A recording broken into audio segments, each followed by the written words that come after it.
It is 6 months as of 3 days ago that I started this company, and today I'm going to be going over the three biggest mistakes that I made. What's going on, YouTube? My name is Connor. I am the owner of Lawn Ranger Services, a full-service, veteran-owned lawn and landscaping company out of Richmond, Virginia. If I keep looking down, it's because I have my dog right here, or my parents' dog, Baxter.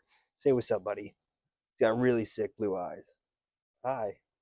Today I'm going to be going over the three biggest mistakes that I made throughout the first 6 months, things that I regret and wish I wouldn't have done. That way, if you're thinking about starting a lawn care company, you cannot make these same mistakes and learn from the mistakes I made. So let's get into it. The first one is definitely buying used equipment. That's a really hot topic. A lot of people think that used equipment is the way to go. You save money, you're going to have more capital to, or quote unquote, going to have more capital to spend on other things. You won't go into debt. But I personally just disagree. If you have a dealer that offers 0% financing, the biggest thing is it's no money out of pocket either. I got that mower. It's a $10,000 mower on sale with all the discounts, and I was able to immediately start using it. I've paid like $1,000 of it off now, 1,200, $200 every month.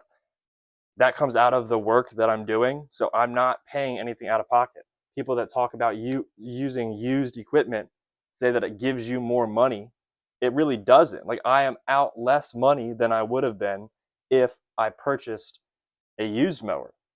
So I'm basically leasing it until it runs up to probably around 2,000 hours, and then I'm going to sell it off for cheap. So the net loss is going to be very similar to if I bought a used commercial mower and I didn't have any issues. I had dealer support.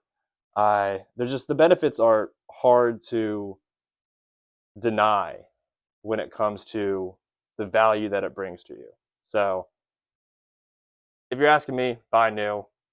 If used works for you and you have the ability to fix things and you have the ability to feel confident with those mowers, or you find a crazy deal, go for it. But I love the new equipment and the trust that I have with those pieces of equipment, the dealer support, lack of money out of pocket.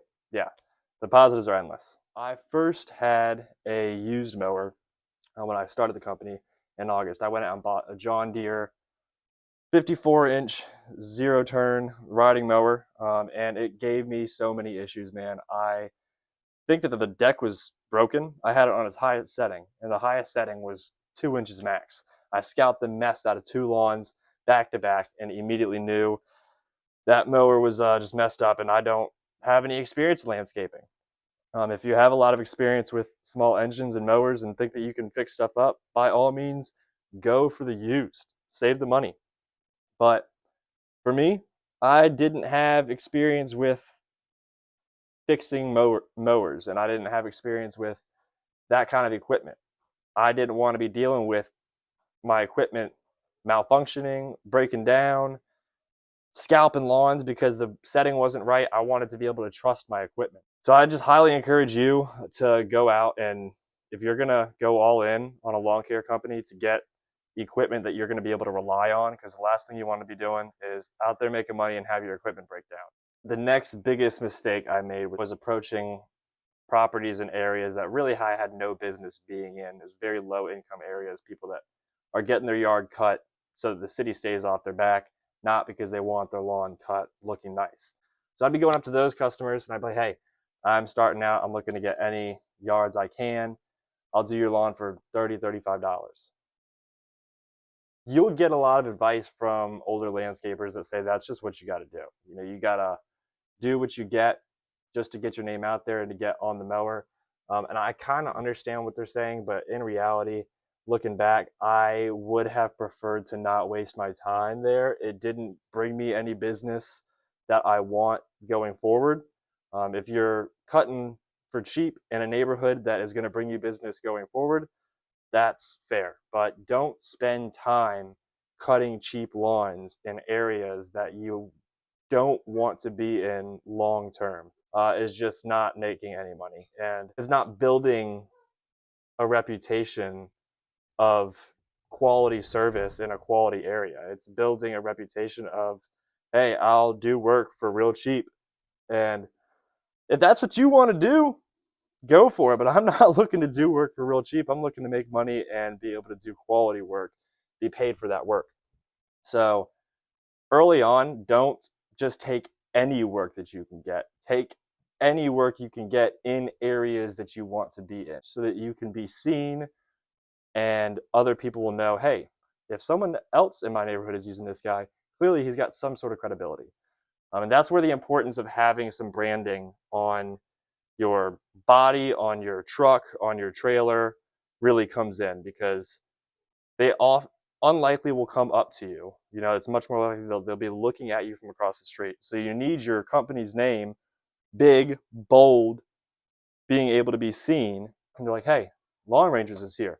I wonder what Long Rangers is like. And then they go online, they see my presence online, they see all the positive Google reviews, and it starts spiraling. They look at you as a trusted professional company.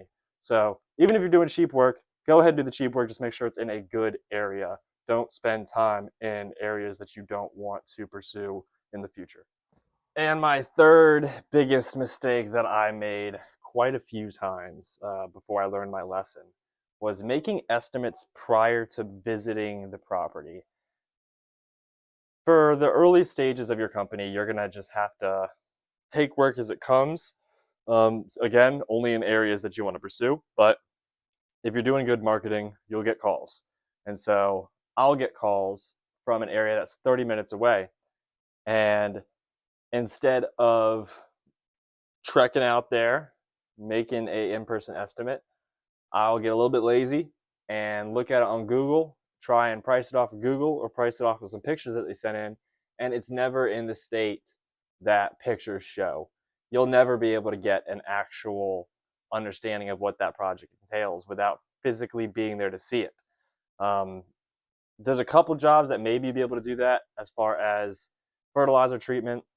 If you're able to get your systems down to a square footage for a lawn care, you can give rough estimates. But when it comes to leaf removal or overgrown yards or any sort of project that is not a maintenance square footage kind of thing, you got to go out there. I made the mistake a couple times. I don't anymore, because I'm just not going to shoot a number without seeing it. It has hurt me too many times. I've trusted somebody saying, oh, there's not too many leaves, or oh, it's only been a couple weeks since it's been cut. And then you walk out there and it's been 5 weeks since it's been cut. The grass is up to your knees. You have to triple cut it. And you gave them a price of $20 over maintenance. And that's just, you're shooting yourself in the foot by not going and just taking the time to go visit. Plus, again, the more you are out, the more you're able to be seen. So take that trailer, take the truck with your stickers, go out and give the estimate. You'll be seen more. It's a free billboard if you have an enclosed trailer with a wrap around it, or if you have a open trailer, get a big old vinyl sign on the back of it. It's just free advertising. Drive around, stick in those neighborhoods a little bit longer, but make sure you're going to visit the property before you give an estimate. Don't be like me. Don't get lazy. I know you'll be spending gas and kind of wasting time. It's going to happen quite often. It's just part of the business. Eventually, you'll get to the point where you have enough customers and have enough work that you could offer a fee to come out, and then that money gets contributed towards the project. But you got to be pretty booked up in order to justify doing that and pass up the work that's going to get denied. But it also is a pretty good filter of customers that are serious about using you and ones that are just shopping around. The ones that are serious about you really won't have any issue with a fee for you to come out, as long as it's getting put towards the project costs at the end. People that do have an issue with that are not sold yet, which is okay. But if you have a ton of work and they're just shopping around, it's probably not worth your time. But people like me who don't have all that work, you've got the time. You just got to bite the bullet, get on out there, give the estimate, spend the time, introduce yourself, get your face out there. But those are the three biggest mistakes that I made in the first 6 months of owning my company. I'm now full-time going through this next season, so super excited to see where we go. I have a goal of trying to have 6 figures of income through this year. It's a big lofty goal, but it's one that I want to be able to do. That's just revenue, not profit. I think we can do it. But I'll be putting out some more videos. Let me know what you guys want to see, what questions you guys have about the company, about how I'm growing. I'll put out probably my next video is going to be what I'm doing going into 2026 in terms of marketing to make sure that I can reach that goal. Yeah, stay tuned.